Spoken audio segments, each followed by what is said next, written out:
সরল মানুষ। আমরা এই অঞ্চলের মানুষ কাজ চাই, কর্মসংস্থান চাই। আমাদের এই অঞ্চলের যারা নেতা ছিল কখনোই আমাদের কথা চিন্তা করে নাই। আমাদের কর্মসংস্থানের বিষয়ে কোন রকম কার্যক্রম তারা আমাদের এই অঞ্চলের মানুষকে দেখাতে পারে নাই।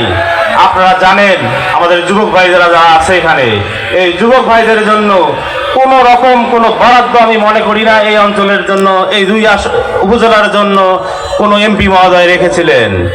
আমাদের জন্য দরকার ছিল আইটি ট্রেনিং সেন্টার, আপনারা জানেন ফ্রিল্যান্সিং ট্রেনিং সেন্টার।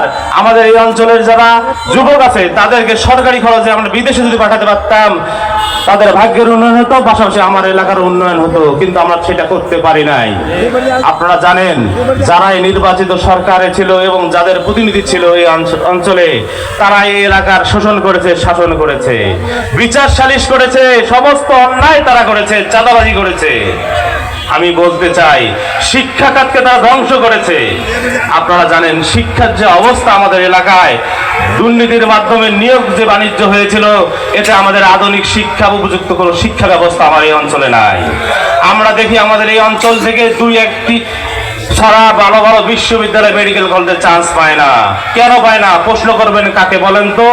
স্বাস্থ্য সেবা বলেন, কোনো বড় ডাক্তার আছে এই হাসপাতালে? কোনো ডাক্তার নাই। কেন ডাক্তার নাই? শুধুমাত্র এমবিবিএস দুই একটি ডাক্তার আছে, বড় ডাক্তারের জন্য আমাকে যেতে হয় রংপুর বা কুড়িগ্রামে। ওষুধের কোনো ব্যবস্থা নাই।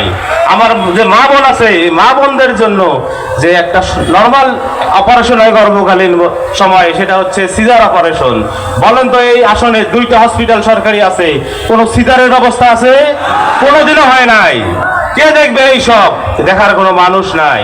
প্রিয় উপস্থিতি, যোগাযোগ বিচ্ছিন্ন আমার প্রায় 14টা ইউনিয়নের চরাঞ্চল আছে আমার এই অঞ্চলের মধ্যে। তার মধ্যে সবচেয়ে বড় সমস্যা হচ্ছে দুধকর্মের উপরের যে ব্রিজ। আপনারা জানেন ওই অঞ্চলের মানুষের স্বাস্থ্য সেবা যে কতটা কষ্টকর, সেটা ওই অঞ্চলের মানুষ যারা বাস করে তারাই জানে। আমার এই অঞ্চলের যারা কৃষক আছেন, এই কৃষক ভাইয়েরা আপনারা বলেন তো, আপনারা কখনো সরকারি কোনো অনুদানের মাধ্যমে সার বীজ পেয়েছেন? আমার মনে হয় পান নাই। কোনো আধুনিক সরঞ্জাম পেয়েছেন? কোনো সরঞ্জাম আমরা পাই নাই।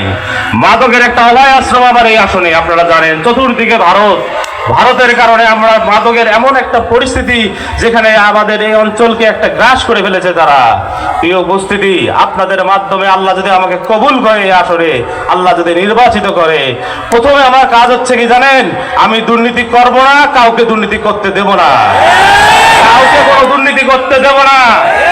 আমি আমার সকল বরাদ্দ আপনাদের সামনে এসে ইনশাআল্লাহ প্রকাশ করব। এই বরাদ্দ আপনারা কোন কোন ইউনিয়নে কত টাকা বরাদ্দ থাকবে আপনারা জানতে পারবেন এবং সেই অনুযায়ী ইনশাআল্লাহ কাজ হবে। প্রিয় উপস্থিতি, আমার এই মা বোনদের জন্য আমি এই সরকারি হাসপাতালে প্রথম কাজ হবে সিজার অপারেশনের ব্যবস্থা করা। ইনশাআল্লাহ আমি পরিবেশ, খাওয়ার অবস্থা এবং যে পরিস্থিতি আছে পরিষ্কার পরিচ্ছন্নতা, সেই পরিষ্কার পরিচ্ছন্নতার ব্যাপারে আমি সবসময় সজাগ থাকবো ইনশাআল্লাহ। প্রিয় উপস্থিতি, আমার হ্যান্ডবিলে দেখবেন 15টার মতো ইস্তেহার আছে। আমি বলতে পারবো না একবারে আপনাদের সমস্ত কাজ আমি করে দেবো, তবে আমি যে সব ইস্তেহার দিয়েছি আমি জানি এই আসলে এই ইস্তেহারগুলো যদি বাস্তবায়ন হয় তাহলে এই এলাকার মানুষের পরিবর্তন আসবে। আমার এই এলাকার মানুষের সারা বাংলাদেশ যে পার্সেন্টেজ আছে 72% মানুষ, এই অঞ্চলের মানুষ দারিদ্র সীমার নিচে বাস করে।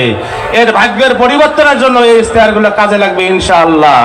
আমি চেষ্টা করব ইনশাআল্লাহ যত দ্রুত সম্ভব এই ইস্তেহার অনুযায়ী কাজ সফল বাস্তবায়ন করা। ইনশাআল্লাহ যত যোগাযোগ বিচ্ছিন্ন এলাকা আছে আমি চেষ্টা করব স্বাস্থ্য সেবা থেকে শুরু করে যোগাযোগ ব্যবস্থা ঠিক করা ইনশাআল্লাহ। কৃষক ভাইদের জন্য ইনশাআল্লাহ সকল সহায়তা আমি ইনশাআল্লাহ তার প্রান্তে নিয়ে দেবো ইনশাআল্লাহ। আমি বুঝি না এই ইসলামী আন্দোলন করে, আমি বুঝি না আমার কর্মী, যার যেটা হক এটা সঠিকভাবে বাস্তবায়ন করাই হচ্ছে আমার কাজ। প্রিয় উপস্থিতি, আপনারা জানেন ইসলামী আন্দোলন যারা করে একটা আদর্শের মধ্যে আছে। আমাদের এই ইসলামী আন্দোলনের সাথে যারা কখনো মাদকের সাথে সম্পৃক্ত নয়, বিড়ি সিগারেটের সাথে সম্পৃক্ত নয়, আমাদের এই ইসলামী আন্দোলনের কর্মী দ্বারা এই সমাজে মাদকের বিরুদ্ধে শক্ত অভিযান আমি ইনশাল্লাহ এই অঞ্চলের জন্য অবশ্যই পদক্ষেপ নেব, যে দ্বারা আমি এই এলাকার মাদক যেন নির্মূল করতে পারি। ইনশাল্লাহ মাদক নির্মূল হলে আপনারা জানেন 70% অপরাধ এই অঞ্চল থেকে কমে যাবে ইনশাআল্লাহ। প্রিয় উপস্থিতি, আমাদের মহতারাম আমির মহোদয় আছেন, তার কাছে আমরা আজকে দিক নির্দেশনা নিয়ে চলবো ইনশাআল্লাহ। তবে আমি আপনাদের কাছে ইনশাআল্লাহ ওয়াদা দিয়ে যাচ্ছি, আল্লাহ আমাকে যেহেতু এই অঞ্চলের মানুষ হিসেবে